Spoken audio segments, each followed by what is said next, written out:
Hey there, y'all, and welcome to the kitchen. Today we're doing one of those great go-to Sunday dinners. We're doing my chicken and wild rice casserole.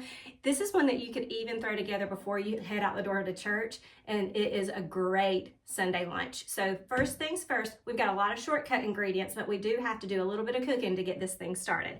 So in my pan, first thing, I've got my oven preheated to 400 degrees. Now in my pan, I'm gonna saute up a little bit of mushrooms. These are pre-sliced, but I'm probably gonna chop them down just a little bit more, and a little bit of onions. I love my freezer onions, and 1 whole stick of butter. So nothing ever bad starts with a stick of butter, y'all, especially for a Sunday dinner. So let me get my heat onto my pan. My mushrooms are pre-sliced, which is a shortcut thing, but sometimes we have those people in our family that like mushrooms, but they don't like a huge piece of mushrooms. Well, that's one of our 2 of our children. So I'm gonna take my bigger pieces of mushrooms and just slice them down a little bit more. But these actually, this is just 1 whole pint, but these actually will cook down and be a little bit less once we get them all sauteed up. You could just throw them into the casserole, but for me, I like to have that browning on my mushroom. That is a huge flavor booster, to have your mushrooms browned up a little bit. So I like to do that. Also, you could use a canned mushroom that you can keep on hand in your pantry. I love to have those on hand, especially for like pizza night and stuff. But for those, I would definitely drain them and kind of give them a little pat dry before you saute them off to get them browned. That's another good go-to that you could use. All right, let's get my stick of butter into my pan that's warming up. Those mushrooms look good. Those are baby Bella mushrooms, like baby portobellas, but you can use whatever you have on hand or whatever you can find in the store that's a good deal that day. Mushrooms are actually a really affordable thing in your produce section that can add bulk to a recipe. Another thing we're going to put in this is some awesome pre-shredded rotisserie chicken. This is one of the things in the shortcut department that has really upped the game. You know, it's a shortcut already to buy a rotisserie chicken, but when you can get the rotisserie chicken pulled and shredded for you for the same price as you can do it all the way on the bone, this is a great go-to. I actually doubled up on this on my order because I'm going to teach a loaded buffalo chicken dip later in a different episode. So this is a really good buy in the grocery store. Keep that on hand, it's ready to go. Okay, my butter is getting melted, so I'm gonna go ahead and I'm gonna get my mushrooms in. Here is the trick of cooking mushrooms well. We are not gonna salt these mushrooms right now. We are gonna wait until they are browned before we put the salt on them, because we don't wanna pull the moisture out. Whenever you get the salt onto the mushrooms, it immediately makes them weep or give off water, which keeps them from getting that beautiful brown color that you want. So just be patient, let them get a little color on them, and then you can add your seasonings. So go ahead and get my onions open, but we're gonna let our mushrooms go for a few minutes before my onions go in. So in my casserole dish back here, we're gonna go ahead and get started with the base of our casserole itself. So I'm gonna spray it with some cooking spray. Don't ever forget to do that. I have done that before, and you don't want to fight that battle come lunch and dishes time. So cooking spray in. Now I have 2 boxes, and this is for my family. My family is 6 when we have 2 adult boys, so we feed a big crowd. And like I said, this is one of those that is a good Sunday dinner, so it's great for entertaining. 2 boxes of wild rice. This is seasoned wild rice. It's garlic and herbs, so you're adding some flavor to the game without even having to take that step. It's already got some good flavor in it. And obviously, always I do add some other flavor to my building blocks, but anytime I can take the help from each step, I'm gonna do it. All right, so we're gonna get our rice into our dish.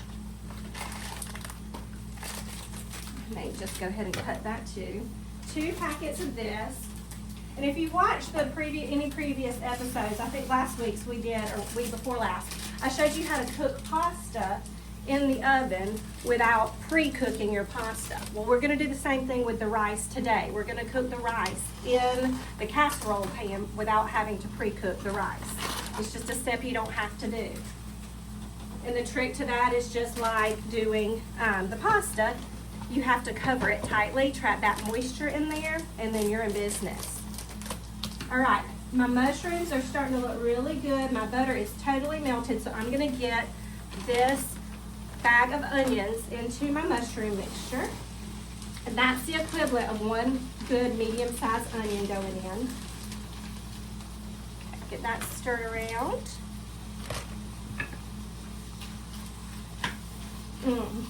There's nothing wrong with some onions and mushrooms and a whole stick of butter, y'all. Just right there. And if you don't love mushrooms, you could totally leave those out and do something different. You could do peas. You could do just one of those mixed vegetable blends. I love to keep a huge bag of that mixed vegetable blend with carrots and peas and corn and green beans in my freezer. And I just pull it out a cup at a time and use it for thousands of different things. Okay, so this is in. Now, I'm gonna get my rotisserie chicken on top of my rice. We'll probably have to cut him open too. That little ledge is so small, my fingernails couldn't get it. Now, if you have any big chunks of your rotisserie chicken that didn't get totally broken up before it got packaged, you want to go ahead and get those broken down smaller. So just look through your chicken and make sure everything's nice and evenly shredded. See, we got a few bigger ones like that. I'm gonna pull this up here so you can see what I'm doing better. See, we got some bigger pieces. I like to have them all fairly small. This wild rice, I love to use chicken and rice like this a million different ways. I've been making chicken and rice for 20-something years with a family. It's just a great go-to meal. But the wild rice just makes it feel fancy and it looks beautiful. I love wild rice. It's so pretty to look at. All right, so we're gonna mix this up just a little bit. Really what we're just trying to do is get that seasoning on top of our chicken too. And we're gonna build the whole sauce in this pan that our mushrooms and our onions are going in, and then we're gonna pour the sauce over and then some broth too to help the wild rice have something to cook in. All right, this is looking really delicious. So I am gonna season this. I'm gonna go in with a good hefty teaspoon of garlic powder and onion powder. This is a new onion powder, so I'm gonna have to pop that top off. I don't like fighting with those little tops that have the holes. It just doesn't go fast enough for me. Do be careful though. I had an incident one time where I had pepper and it had a pour side and a sift side, and I opened the pour side on accident and I just like poured 1/4 of a cup of pepper into something, and I had to stop everything and wash off the vegetables that I was cooking. It was something else. Something else. Okay, that was onion powder, a teaspoon of onion powder, teaspoon of garlic powder. And remember, we do have some garlic and herb seasoning in our rice, so that's gonna help there too. We do have some browning on our mushrooms, so I am gonna go ahead and go in with a teaspoon of salt. We're gonna put some other salty things in here, so that's why I'm not heavily salting this right now. And then about 1/2 teaspoon of the black pepper that I'm gonna be oh so careful with. I'm measuring my hand instead of going straight into the pan. We always can learn lessons no matter how old we are. I am 41 and I think I've learned more in my 40s than in many other decades of my life. And it's only been 2 years. I'm almost 42. I cannot believe it's been 2 years almost. Okay, now in this we're going to add our creaminess and our liquid. So we've got a can of cream of chicken soup, and I'm going to turn my heat down to low. We don't necessarily have to cook any of this now. We're just getting it all mixed together. Let me get a spoon to help me get this out. You can also use, I've found there's a cream of chicken with herbs. I love the flavor of that. I've used cream of celery before. I really love cream of celery. It has a really nice, a little bit almost fresher flavor. Or obviously, since there's mushrooms in this dish, you could use cream of mushroom. And then I'm gonna go in with about 8 ounces of sour cream. This is a 16-ounce container, so I'm going to use about half. Let me get this off. About half of that.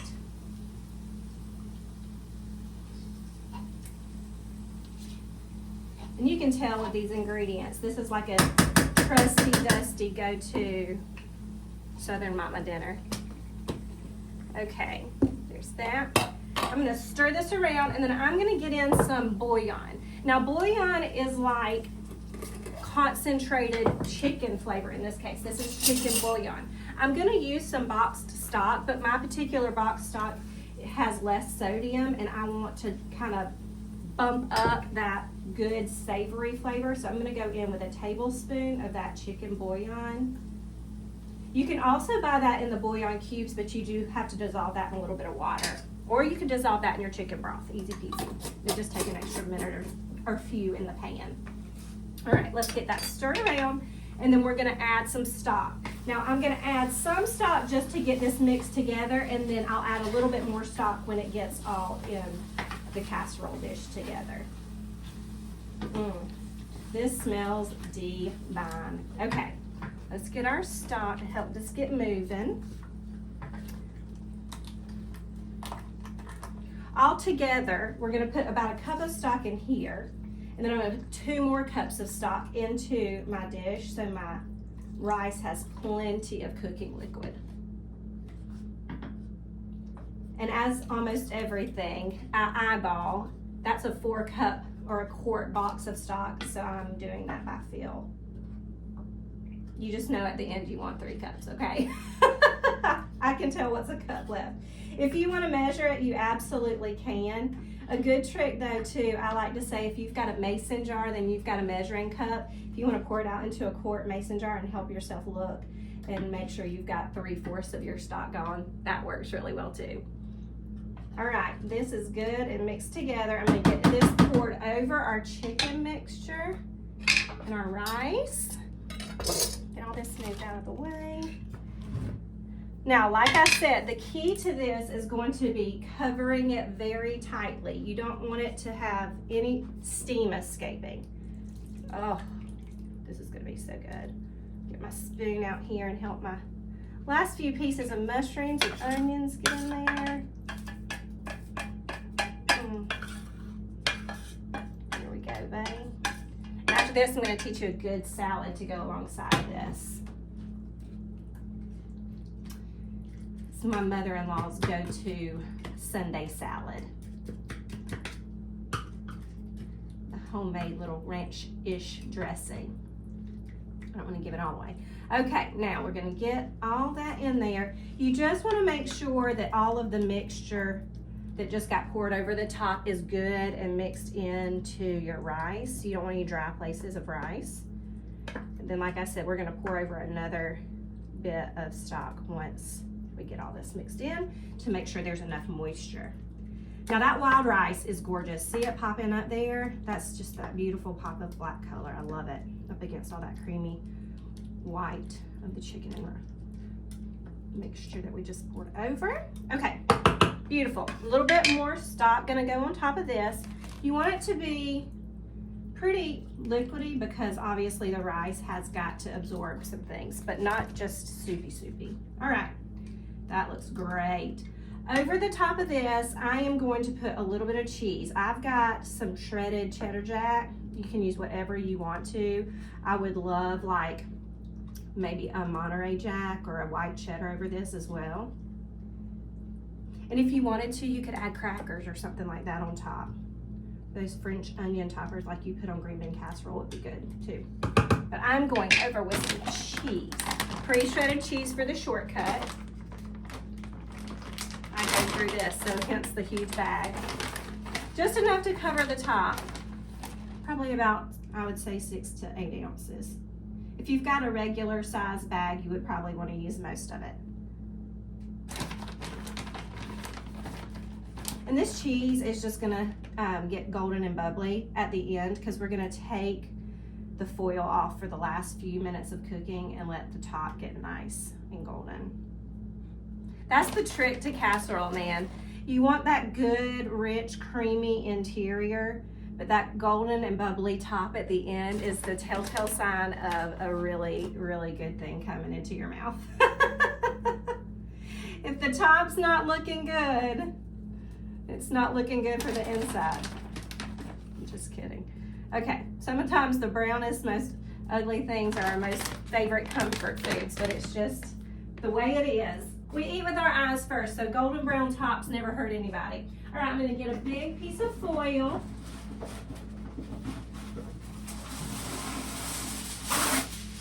This is definitely a shortcut that a lot of my students in Mama Witten's kitchen love to do. I have a few of my teenagers whose mamas watch episodes all week long to help them get dinner on the table. And they tell me, oh, you were in our kitchen 3 nights this week. And they mean they were watching me online. I always put the link to Mama Witten's kitchen below. If you have a teenager that you would love to get in the kitchen, you'd be so shocked how many of those kids just absolutely flip out over food. It's amazing to me. All right, this is gonna go in. It's gonna cook, because it's wild rice, it's gonna cook for about 35 minutes covered. And then we're gonna uncover it and get that top nice and golden. And I'll be right back to teach you a good little Sunday salad from my mother-in-law. See you in a minute. Okay, y'all, welcome back. It is time to do my mother-in-law's Sunday salad. When she first told me about this, and my husband was kind of sharing with me the recipe, and we were kind of talking about it, they called it mayonnaise salad. And I looked at them probably like they were crazy, and I said, what are you talking about, mayonnaise salad? But the dressing is a mayonnaise-based dressing, sort of like a ranch dressing, just with a few little ingredients that really does have a great flavor, and it's so nostalgic for us. So this is my mother-in-law, the kid's Grandy. This is her Sunday salad, and it is a mayonnaise salad dressing. So we're gonna start with a cup of mayonnaise, and I'm gonna eyeball that like I always do. And this is my favorite brand of mayonnaise. There's no question about that. But you do you, okay? You do you. Cup of mayonnaise for our salad dressing. And I always start by making my salad dressing one of 2 ways. I either shake it up in a mason jar because I'm gonna use it later, or we're gonna take it somewhere, or either I'm just making dressing to keep in the fridge. Or if I'm making a specific salad that I want to have assembled and everything, I make the dressing in the bottom of the bowl, then I put all of my veggies over the top, and then I don't toss it until time to eat it.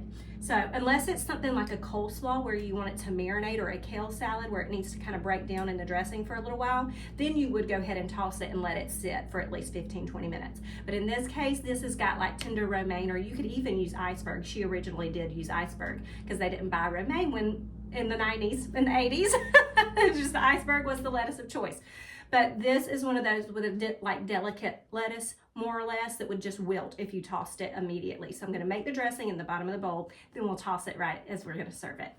So got a cup of mayonnaise there, and then we're gonna go in with a little bit of white vinegar. Now, white vinegar is what she used, but you could also use red wine if you had that on hand or something like that. And then we're gonna put in 2 tablespoons of that. 1, 2. We're gonna put in a tablespoon of sugar. And this isn't incredibly sweet. This is just a little bit of balancing of the tangy from the vinegar. So tablespoon of sugar, 1, 2 of them. All right. And then we're doing a good teaspoon of salt.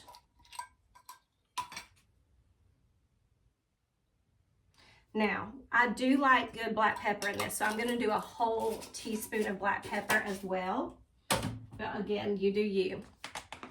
I just love the flecks of the black pepper standing out in the white ranchish style dressing. It's almost like a peppercorn. Now let's whisk this together. And I always taste at this point to see if it needs anything before I add anything on top of it. Because this is the point where you have control over that without it getting everywhere, all over your veggies, and then you'd be like, ah.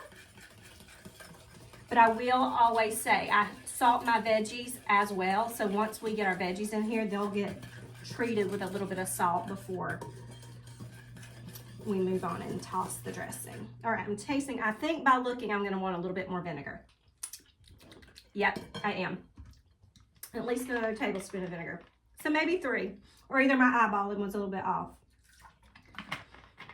And like I said, that was 2 tablespoons of sugar, but it's not incredibly sweet. It's barely sweet at all. I do want another ½ teaspoon of salt though. All right, and that goes. It's good to taste your food. It's very important. I actually have a student that texted me yesterday. She's 16 and she's been with me, I think, for like a year and a half, a little bit more than that now. And she texted me yesterday. She said, I made all this Asian food and I made the sauces from scratch. I feel confident enough that I make sauces from scratch now without having to look at any of the recipes. Like, I just go and I taste, and I'm like, I love that so much, because that's the whole point of my Mama Witten's Kitchen Cooking School for those kids. It's really about giving them confidence to fly on their own, not have to look at a recipe, but have the skills that they need in the kitchen to really accomplish stuff like that. All right, tasting. One more time. Dressing's on point. Now, let's chop some veggies. Now for this, I've got a couple of heads of romaine. She always used, my mother-in-law always used like 1 whole head of iceberg. I find that about 2 heads of romaine is about the same as that. For my lettuce though, for this particular kind, I like to slice it lengthwise this way in half, turn it on its side again, and then lengthwise again, and then that gives you the perfect bite-sized pieces of lettuce. So I'm just going to chop through here, and if you get to the center and there's anything that really is brown that didn't get pulled out when you were washing your produce, you know, go ahead and pull that out. There we go. I'm going to probably move this back over here because I don't want to have to travel that far with my veggies. All right, and cool you go. And like I said, I'm not tossing this now. We're just putting the veggies in. I'm going to get this little brown spot right here off. And then I'm going to cut this halfway through long ways. Turn it. Do that one more time. And then slice through. When I was little, I don't know what it was, but my mom always had me tear lettuce. Like, she was like, hey, come help me make the salad. And then instead of chopping the lettuce, I had to tear it. She used to tell me that the lettuce would get brown if we chopped it, but I don't know why though, because I think we always ate all the salad. I don't know. So when I was a kid, I tore lettuce. I didn't chop it, but now I get to chop it with my big sharp knife, which actually is linked below if you need one. It comes with a cover, which I absolutely love because I have littles and I travel with my knives. Call me weird. It is what it is. Okay, I've got 2 little cucumbers here. You can use like just one regular medium-sized cucumbers. I'm going to take the ends off. These are these tiny little beautiful babies, so they don't even have to be peeled or anything. I'm going to cut them halfway through. And I like to do that because it's always easier to chop, and this is another thing I teach, when you have a flat surface. So whatever you've got that's got a curve to it, go ahead and get it flat before you start working on it, and then you're gonna have an easier time of the whole thing. So I've got all of my cucumbers flat down. My fingers are gonna be curled under, and we're gonna just bust through these. Rocking with the motion of the ocean. You keep your knife on the board. It's like a boat on the water. Pass through my cucumbers. I actually had one of my older boys come in and say one day, can you come look and see if I'm cutting cucumbers right? Because I don't feel like I'm doing it right. And he was doing this number and they were just flying. I was like, we need to have a little bit of practice here. Okay, and he also didn't have a flat side, so that was part of the problem too. Now I'm gonna go in with some onion. I'm gonna do that last though. I'm gonna get my beautiful tomatoes. I'm going to do about a cup of these beautiful cherry tomatoes. It is garden season already in the deep South. We live in South Alabama, and it's April, and we literally picked our first tomatoes was it 2 days ago? So I love having a long garden season. I don't ever complain about that. Now I'm going to cut my tomatoes in half, and I want to always tell you too, the test of whether or not your knife is sharp enough is whether it can cut through the skin of a tomato without crushing the tomato. So if you're over here with your knife and you're sawing and it's like not going through your tomato skin, it's either time to sharpen your knife, or if you've had it a very long time, it's time to replace it. I had a girlfriend hear me say, if you have had your knife for longer than 5 years, you should probably be replacing it. And she texted me and she goes, I heard you say that. And then I realized I've had mine for 18. So I immediately ordered a new knife just like yours.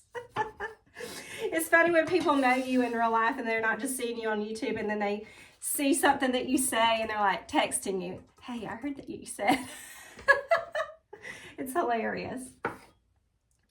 I love it. This is a fun adventure that I never expected to go on, having the YouTube channel to teach people. It's just such a gift. The reach is so far these days with all of the technology that we have, that we can be friends with folks all the way around the world. Can teach you how to be a good Southern cook no matter where you're from. Okay, I'm gonna go with my onion. I'm gonna do about half of this. This is a pretty good sized onion. We like onions deep down here in the South. A lot of us actually grew up with raw onions sitting on the table with every meal as we were being served our dinner. I remember my grandfather, my papa, who actually was one of the main ones who taught me how to cook. He's one of the reasons probably the biggest reason that I fell in love with food. He would always sit down to Sunday dinner, or if we were on vacation, every dinner, and he would just have like a good slice of onion in his hand, like this much onion, just holding on to it, and he'd take a bite of beans and he'd bite his onion. He'd take a bite of beef stew, bite his onion. I mean, onion with his biscuits. It's just part of life down here in the South. So I'm gonna slice this up and get this into our salad. This is a Vidalia onion, so it's fairly mild, a little bit sweet, not too pungent and powerful. I'm gonna show you how to slice it safely. So I cut it in half, got the outside layer off. Now we're gonna go ahead and go through this way, and I'm gonna turn it and show you how to go through the other way horizontally so you can get even slices, okay? So we're gonna just go through, and I hold it and go right between the arch of my fingers, right there. And then you're gonna turn it, curl your fingers under. And another reason you want a sharp knife is because you don't want to crush your onion and make yourself cry more because you've crushed your onion. Now I rock it forward and get another good flat surface. Once we get a little over halfway through, just rock right through the rest. If you've got any little pieces that got away and they're a little bit bigger, you just kind of go through them at the end. And there you have it, your onion's nicely diced. That way you're not biting down on a huge piece of onion in your salad. But it's still in there and you want to know it's in there. If you don't love a huge pungent onion flavor, there's two ways to solve that. You can use green onions or scallions.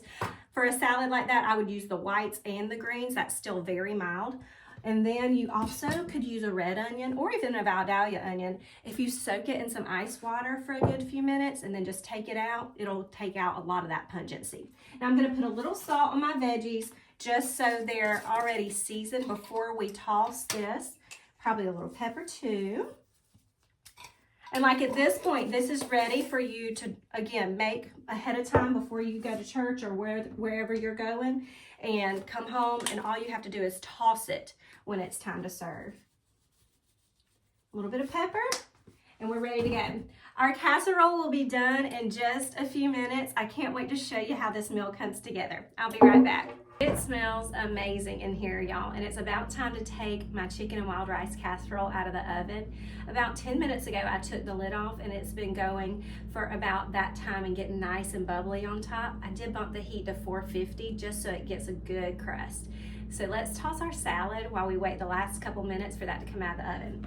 This is our Sunday salad. My mother-in-law, my husband's wonderful mama, she came up with this. It's the mayonnaise-based dressing. It's her go-to salad that she loves to make whenever she's making a big Sunday meal. We made the dressing in the bottom of the bowl, so it was already ready, and we just are tossing it now so nothing got soggy. At this point, we salted our veggies after we chopped them, so they were already seasoned, and now we're just tossing them with the dressing, so that's going to just make everything have the best flavor. This has romaine, or you can use iceberg because that's her traditional iceberg lettuce. It was 2 heads of romaine or 1 big head of iceberg. Then I put in half an onion, a good cup of cherry tomatoes, and a few little mini cucumbers, or you can use like half of an English cucumber or something like that. And she is beautiful and good to go. Look at that. Let's celebrate our salad. If you need a good shortcut routine to have on hand like these meals, I have a Shortcut Supper digital cookbook. I'll put the link below for you, because it's super easy if you know what you're doing to get dinner on the table. Just having the right things in your pantry and grabbing the shortcuts from the grocery store, you can do more than you think you can in the kitchen. Okay, let's get this casserole out. Like I said, it smells amazing in here. I can smell the cheese, I can smell the garlic, but the thing that stands out the most is that like rich tang from the sour cream. I love that smell. Ah, yes, super bubbly. Now I'm gonna tell you right now, whenever you pull this out of the oven at your house, you're gonna want to dig into this immediately. Don't do it. Trust me on this. Don't do it. Let it sit for about 5 or 10 minutes before, because number one, it's going to be 7,000 degrees and it's going to burn your mouth. Number two, though, it'll give those liquids time to set up with the rice and everything get a little bit thickened up just in that rest time. But I can't not do my tasting secret on this like I normally do. There's a way you can get in those corners and just sneak out just a little bite.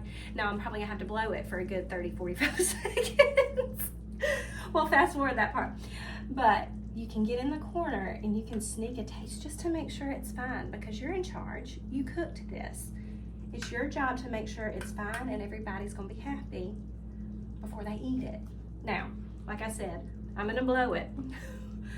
We can fast forward this part, but look at that. That wild rice in there, it's just so beautiful. That's why this is perfect for entertaining. You're gonna have that wow factor from that beautiful black wild rice popping out there. I also love to make this one if somebody's had a baby or anything like that, or a death in the family, and you just want to send something comforting to somebody. This is a wonderful go-to. All right, I've put it off enough. I'm going to blow it a few more times, and I'm going to give it a taste. I'm going to taste my salad too.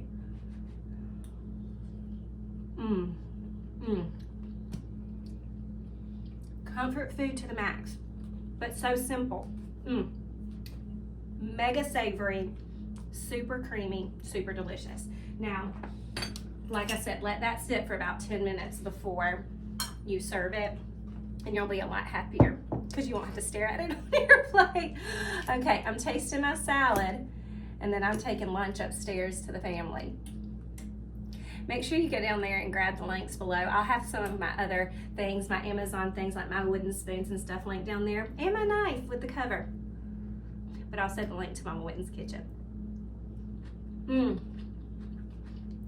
Nothing like it. Reminds me of when we first got married every single time. All right, y'all. Y'all go make this for your family. It's super beautiful. It's super impressive. Perfect Sunday dinner for a crowd. I'll see you in the kitchen next time. Happy cooking, y'all.